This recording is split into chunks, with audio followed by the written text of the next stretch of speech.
Episode 147, Then and Now.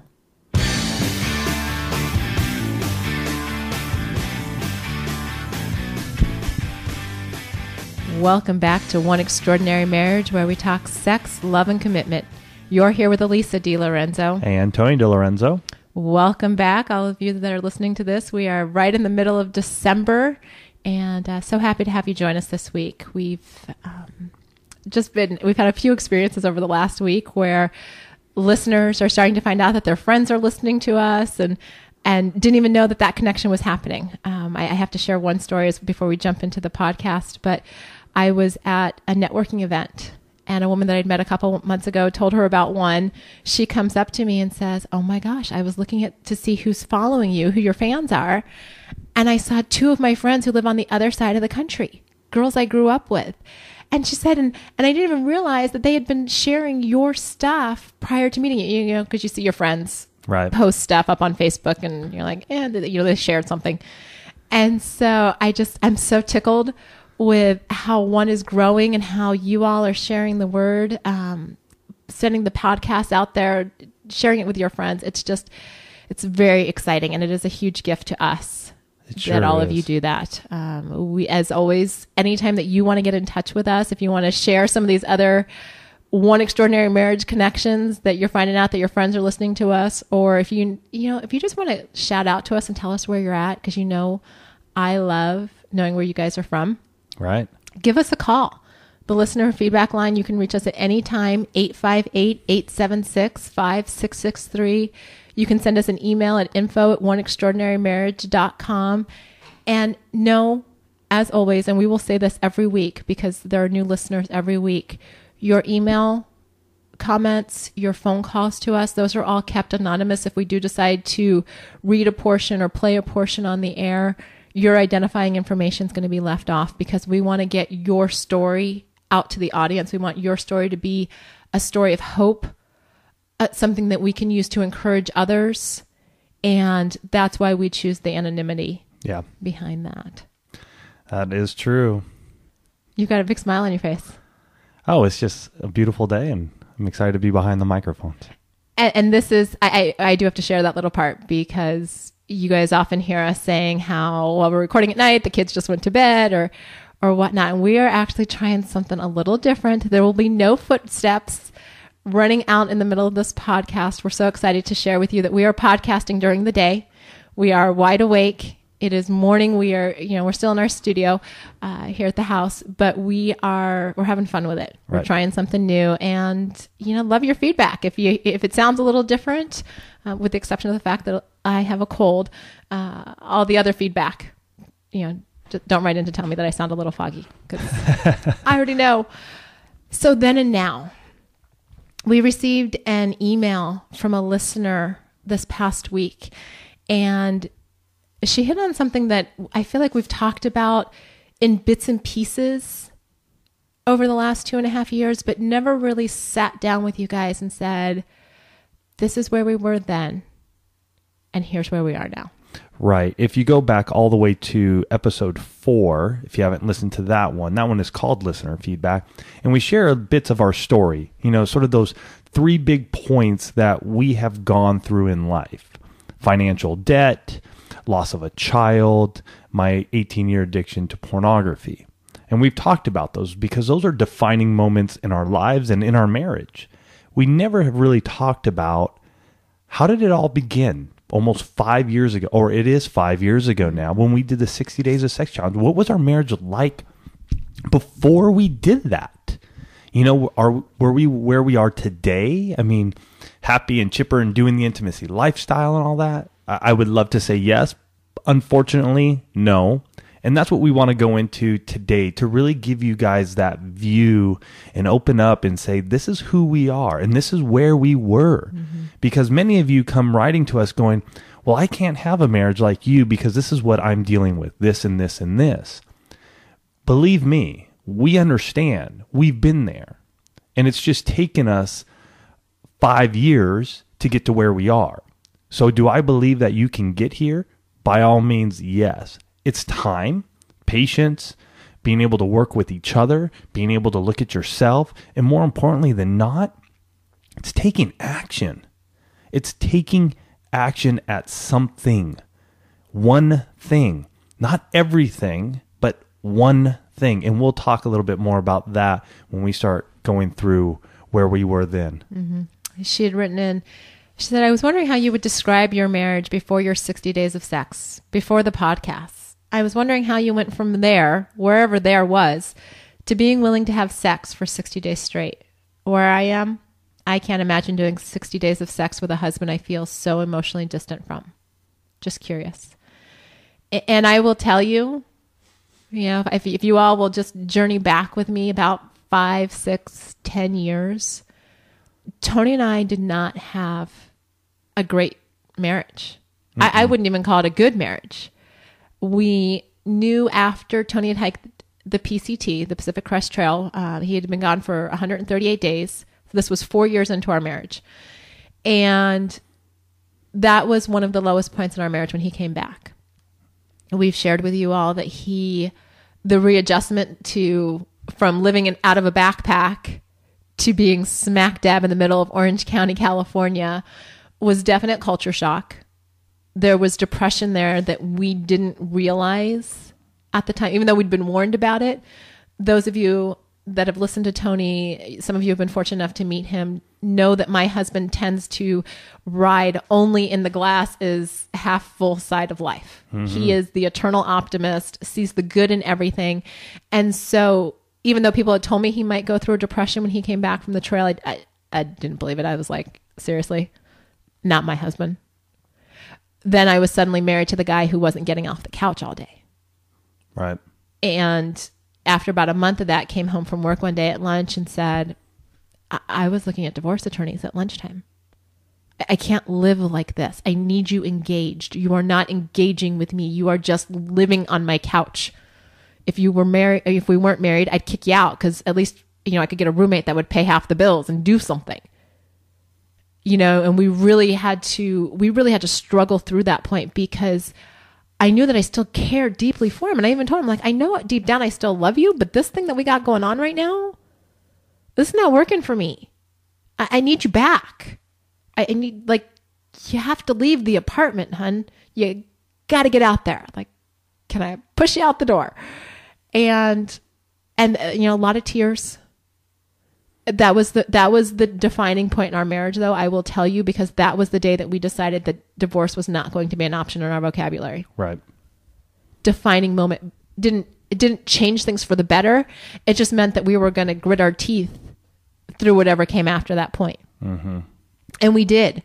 The next couple of years, we ended up leaving friends and family, moving all the way up to Spokane, Washington. Mm-hmm. Where we didn't know a soul, to just kind of, get back to nature. It's so funny. I look back, I'm like, why did we decide to do that? And it was really because we knew at the time that we needed to set some boundaries around our marriage within the confines of the family. And Spokane seemed like a good spot because we went in September instead of going in January. And to all our Spokane listeners, and we know a lot of you are Spokane, after living in California for so long, I just can't do winter anymore. Yeah, the fall, spring, and summer are beautiful up there. If it was fall, spring, and summer up there all year round, I'd do it. I love that place. Really, if I could skip, kind of the October to May part where it snows, perfect. It's a fabulous place to live.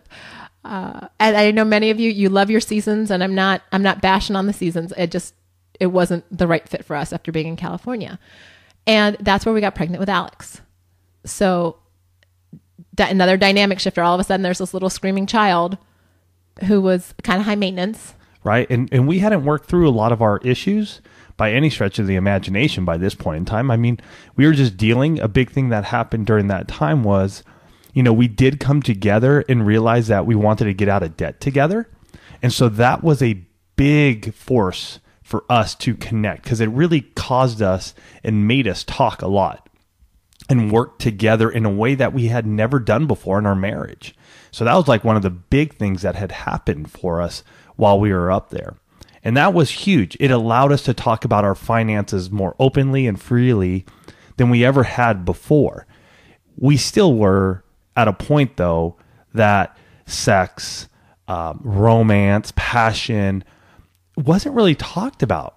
We didn't, I mean, other than picking up maybe the nightlight devotional from the Dobsons, we were able to pick that up. We did that together.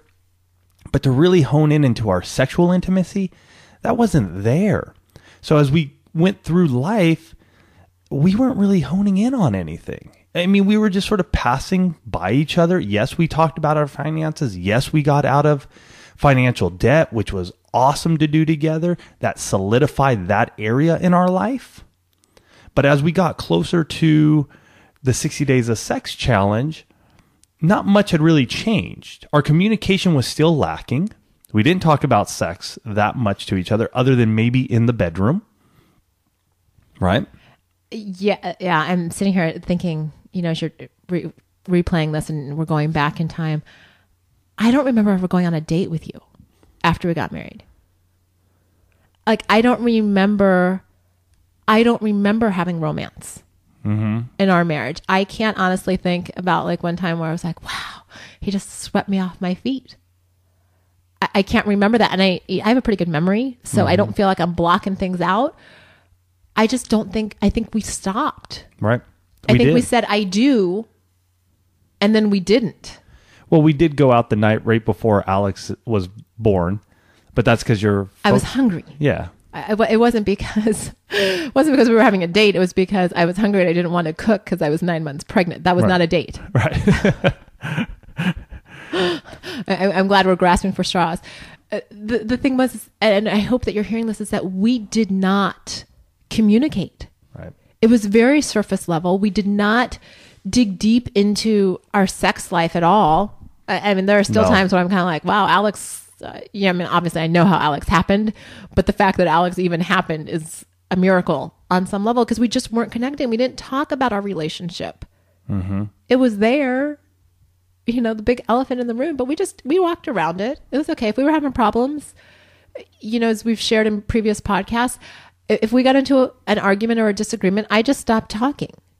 Right. I just shut down. You just wait until I've processed it and allow it to blow over. And when I feel like the situation's over, then it will be over. That was how we operated. We didn't talk about it. It just kind of got, the pile under the rug just kept getting bigger and bigger and bigger. And while it was great to have this common goal for our finances and to work on that, solving that one piece of the puzzle didn't fix the entire problem. Right. We were still lacking on so many intimacies.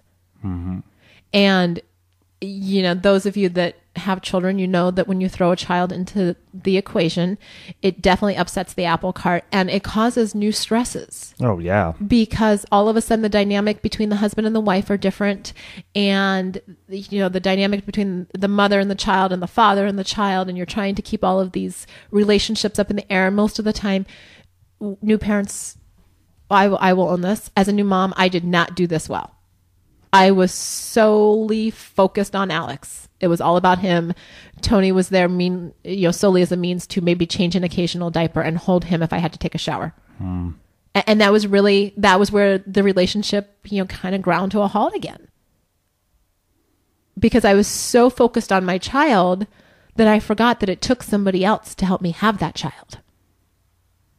And I know that I am not alone in this. I know that there are moms all over this planet who have bought into the whole kids first, husband second philosophy. It is prevalent. Our society tells us that our kids should be everything. They should be, everything revolves around the kids and their activities and, making sure they're these wonderfully well-rounded, fully activitied kids, beings, and forget about your spouse.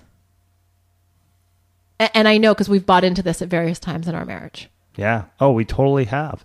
And so prior to starting the 60 days, we were there, hook, line, and sinker.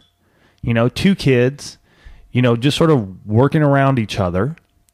And at that point in time, for me personally, before the 60 days, would I say I know what Elisa liked, didn't like, what her concerns were, where she was? No. I had none of that information. I didn't ask that information. She did not provide that information to me. And so I can totally relate to many of you who write in who go, there's a disconnect in our marriage, because there was a disconnect in our marriage too. We didn't spend the time like we talk about now that we do then. Mm-hmm. We just didn't, and that was me grasping for straws, bringing that up to see if we could do something to basically cause an earthquake in this marriage. Shake it up so much, rattle it so much that we could almost start anew.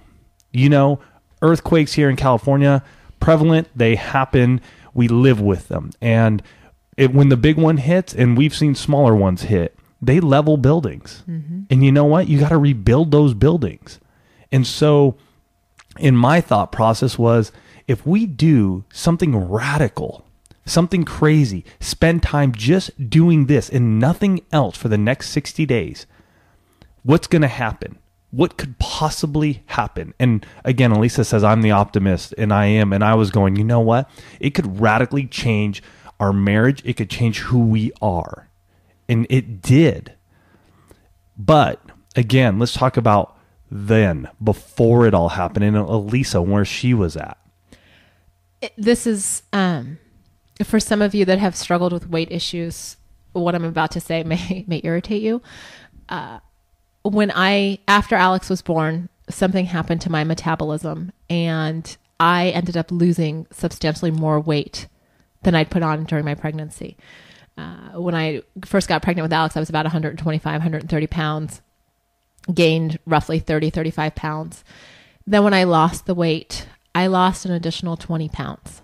Mm-hmm. So I was down to 107 pounds on my 5'7" frame, and not healthy. Not healthy. Not healthy at all. It was just emaciated. Yeah, not healthy. I knew, I hit the absolute low point when my mother-in-law, and I don't hold this against her. It was just one of those statements that I think will always stick with me. And she didn't say it from a mean spirit. She said it out of concern. But we scrapbooked together, and she was saying that I had lost so much weight that she was starting to cut me out of the pictures. Mm-hmm. Because I was, like Tony said, I was emaciated. And so I can relate to those of you that say whether, you're too thin or you're too heavy. I understand that when you do not feel good in your skin, when you cannot be naked in front of the mirror and be like, wow, look at that girl, look at that guy. It is hard to be intimate. It is hard to get naked in front of your spouse, because I did not want Tony looking at my body. I literally felt like skin and bones, and the doctors told me there was nothing wrong. And I said, well, fabulous. Can you tell me where this 20 pounds went? Because I'd like to have it back. I really enjoyed actually having a little fat under my skin. And they couldn't. They just told me everything fell within the normal ranges. And so it took about 3 years, 2.5, 3 years, right about the time that we started the 60 days, where my weight was starting to come back in line with where it should be. And I will tell you, those of you that struggle with weight issues, get physical. Start finding ways that you can exercise, that I don't care if you can take 100-foot walk up and down your street. That's all that you can do before you get winded. Do it.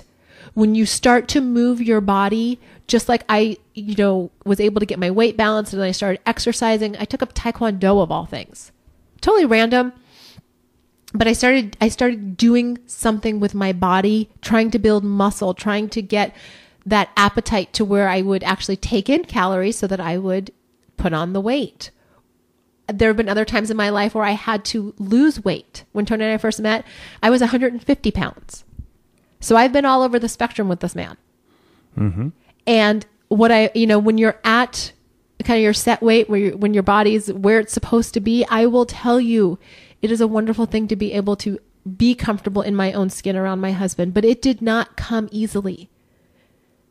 It took a lot of time. And there are still days where, if there have been a couple weeks where I haven't worked out, I'm like, ugh, but I know what the fix is. And that's where I was coming into the 60 days. Abby was 2 at the time that we started. And so I was just getting my weight back. but I'd gone through 5 years of having serious weight issues. And so when you guys write in and say, yeah, I'm too heavy, I'm thin, I don't know what to do, I hear your pain, because I will tell you, it is hard. And I know that you know it's hard to be physically intimate, to want to see your spouse naked. And really, your spouse should be the one person that's like looking at your body going, wow, I can't wait to get my hands on that. Right. But a lot of that in your spouse, that level of desire in your spouse, comes from you feeling good about your own skin. I walk around with a level of confidence in my body that I have not had before. That came partly as a result of the 60 days, because I made a commitment to Tony that we were going to do this for 60 days. And I will tell you, I tend to be on the more pessimistic side in our relationship. So when he asked, I said no immediately, because I could think of all of the reasons why this wasn't going to work. I could think about being tired, having 2 kids under the 5 and under. I could think about, the laundry and the dishes and the crumbs on my skin all day long and the, snotty noses. And, well, what about getting the groceries done? And won't we be tired? And you want to name the excuse, folks? I said it. Right. And before this, too, having sex wasn't something like we have today. We didn't have the intimacy lifestyle. And really, I think we may have had sex maybe once a week. Maybe less. I really cannot remember at this time. It wasn't much. It wasn't like we are doing what we do today with the intimacy lifestyle and talking about different positions and trying new things. It was the same thing. It was, it was in our bed. It was lights off. It was a missionary position. Those were the 3 things I can remember that we did every single time. So we came from a place of just very constrained. We really constrained ourselves of what we could do. I mean, this is what we believed it could be, and this was it. We weren't going to go any further than this. And even though we may have tried a couple of different positions because we did have the Joy of Sex book, those were few and far between. Now, it's at a point where we'll try different things multiple times in one lovemaking session, because we know it's fun, and we'll always go to the standard. If we need to get to that point, we'll go to the missionary and we'll finish ourselves off that way. But before this, again, we weren't talking about sex. We weren't talking to each other about our emotional intimacy or our spiritual intimacy. And so for me, it was just a lackluster marriage. It was. And Elisa, and I want to bring up something with Elisa's weight too. Her being so physically thin was a turnoff for me. It was. I mean, her hip bones were so prominent. I mean, I remember just trying to even be next to her, and I mean, they were poking me. And as much as you may be cringing when you hear that, it's honest truth. I mean, I didn't like the way she looked. I mean, it was just so emaciated and so thin, and her face was so gaunt. I loved who she was, though. She was and still is my wife. That person inside her, that's who I focused in on. Yes, the physical part wasn't there, but I did focus in on who she was, the person that she is, and that she brought to this marriage. And that's what I honed in on. And so coming up to the 60 days of sex, here we are, we're going, what are we going to do? When Elisa says yes, our action plan was, okay, we're going to have sex once a day. And having done that and taken action, and this is the key, folks, you got to be willing to take the action to move forward, even if there is failure within moving forward. But at least you're trying something to make a change. There's too many of you who are listening right now who just listen and don't do anything about it. Guess what? Nothing's going to happen in your marriage. Just isn't. Doesn't happen through osmosis. Elisa and I talking to you isn't going to change your marriage. You taking action in some way will. And here's the big thing, though. too many of us are information overload. So we're trying too many things at one time. And so everything fails and falls apart. And then we just go, it didn't work.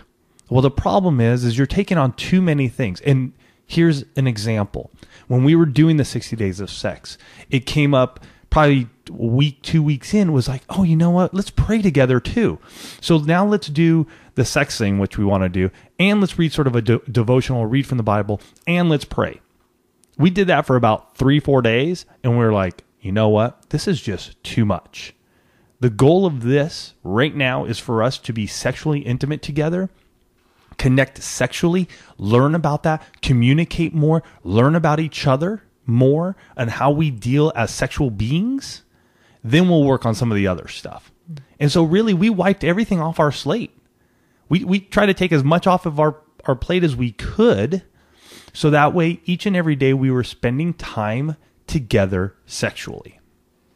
And you guys have heard us talk about this. I can't even describe the difference in my marriage now. You know, when we made that decision to do the 60 days and we cleared everything off, and I remember driving, we were taking the kids to the sitters one night, and I remember driving down this road to get to the sitters and looking at Tony and just saying, you know, we've had some of the most amazing conversations over the last few weeks. And it was because we'd brought that spark back to our marriage. Mm-hmm. All of a sudden, we're talking about more than, can you pick up milk on your way home from school, and this kid or that kid's picking on the other one. And I know you know what I'm talking about when I say that your conversations, for many of you, are sitting at the surface level. You've gotten so wrapped up in all the day-to-day, we just have to survive, that you've stopped thriving in your marriages. And that was what had changed when we made the commitment to do the 60 days of sex. Right. We started thriving. We realized that there were some things that we had made into mountains in the past, big issues, big hairy issues, like, oh, he didn't take out the garbage can, or she didn't do the dishes, or why aren't the kids in bed, or why isn't the laundry folded? When you're trying to have sex with somebody on a regular basis, when you're making intimacy a priority, I'm going to tell you, you just don't want to be grumbling about that stuff. It's not worth it. It's a real mood killer. Mm-hmm. You know, because somebody is not going to want to have sex with you if you were just arguing with them about the garbage or the toilet seat being up, or, you know, you didn't do the one thing I asked you to do today and that was the only thing I asked you to do, and rah, rah, rah, rah, rah, you know, you sound like a dog just chomping at the chain. The reality is, folks, is that our lives now are night and day different. Night and day different from where they were before we started the 60 days. And it's not just the fact that we get to connect with you on a weekly basis. It is the fact that I know my husband cherishes me now. I did not know that before. I did not know how important I was to him, because we never spent the time investing in those conversations. We never spent the time to just be with each other. You know, I told you I didn't remember dating him after we got married. Yeah. Now, there is not a month that goes by that we don't make time to get out at least once, if not more times during the month. Our kids know how important date night is, that every once in a while they'll be like, don't you guys need a date night? That's how important it is. Our relationship, my sex life, I get the privilege of telling people on a daily basis, on a weekly basis, if I'm seeing them at networking groups or wherever I'm speaking, I get the privilege and the joy of telling people all the time that my sex life gets better every day.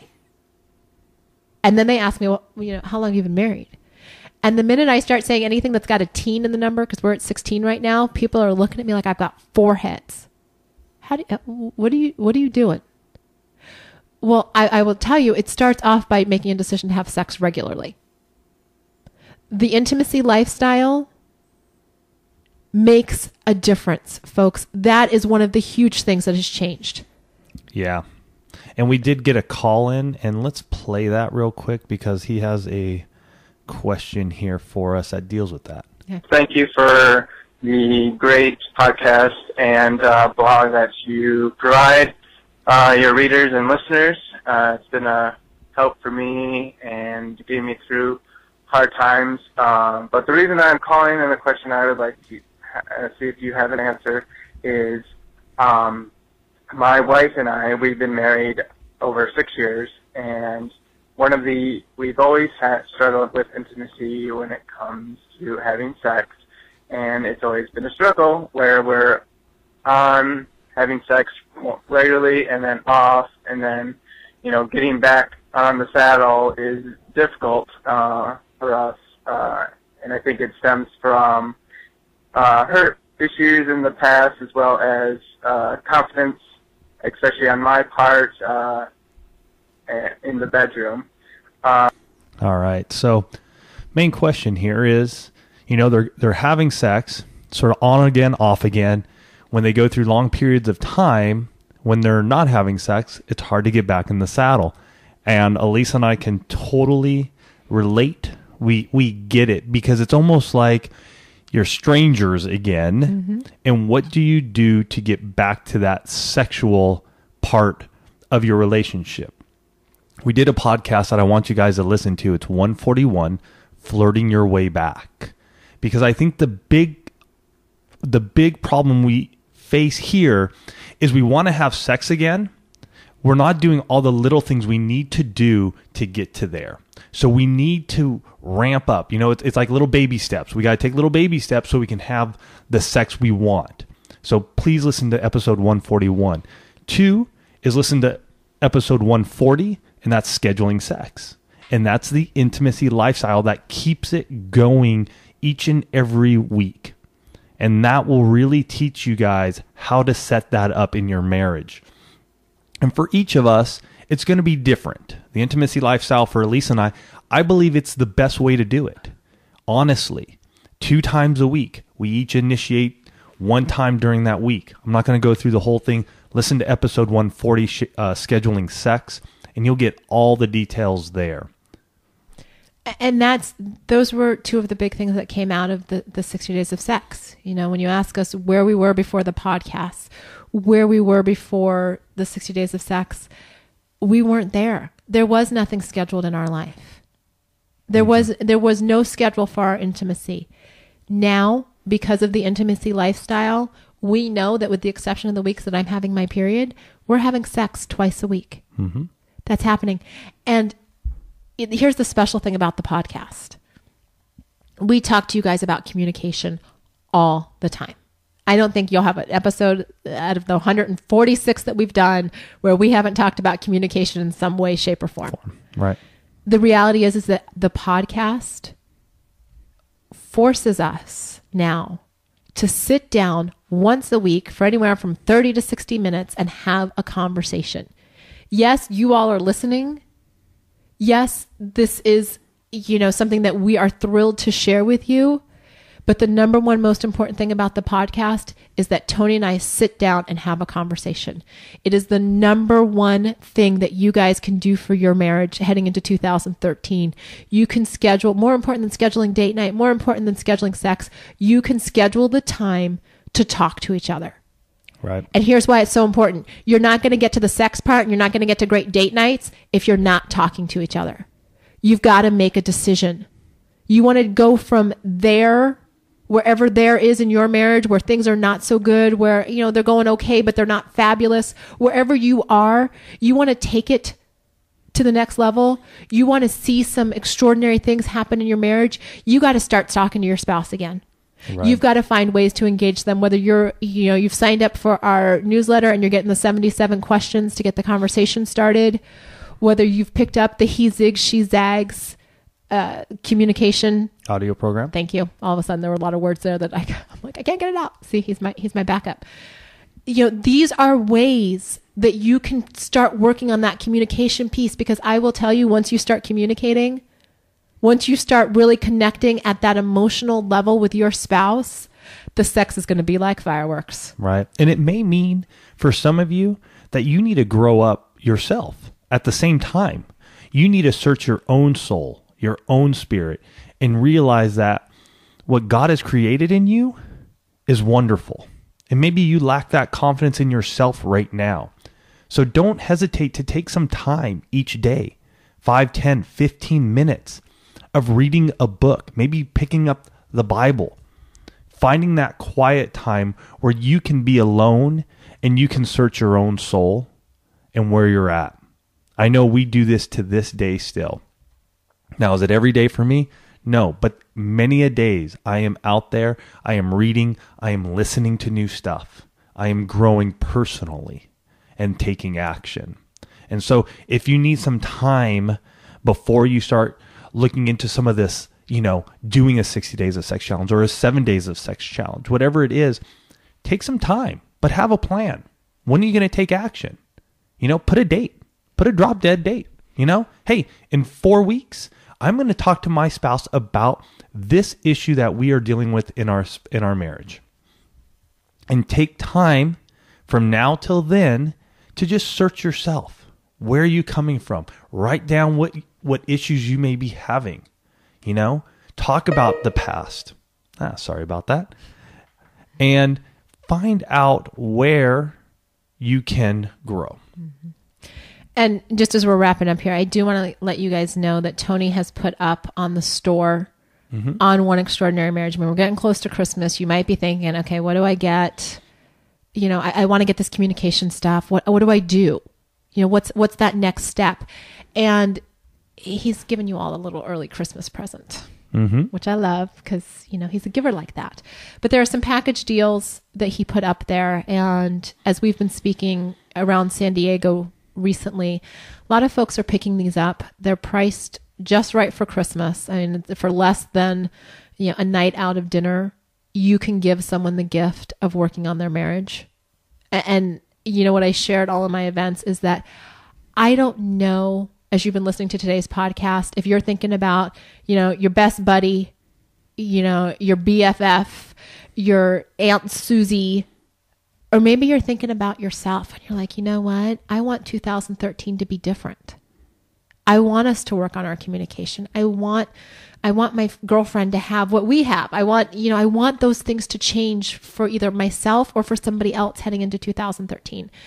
And I really do encourage you, as if you're thinking about last minute Christmas gifts, what to get somebody, to check out the packages that Tony put up. He put 2 packages up there. One is the 7 Days of Sex Challenge audiobook and the He Zigs, She Zags audio program. And the second is the stripped down audiobook along with the He Zigs, She Zags audio. These are fabulous resources that are going to change people's lives. Most of the people are giving gifts to probably don't need another pair of socks or another sweater. Let's face it. They might want one, but do they really need one? But to be able to give them the gift of an extraordinary marriage is, it has the possibility to make you a hero in somebody's life. Yeah. And that's powerful. It really is. So go on over there. You can pick it up at oneextraordinarymarriage.com. You can just hit the store tab right there and you can look through everything we have. It's a perfect time. We're moving into the new year and it's always a great time. My goodness, this thing. Guess it's time for us to get off the air. My goodness, that bugs me. All right. I'm sorry about that. All right, you guys. Have a great week. You can get in touch with us, 858-876-5663. Or if you want to email us, info@oneextraordinarymarriage.com. We love you guys, and we'll talk to you next week.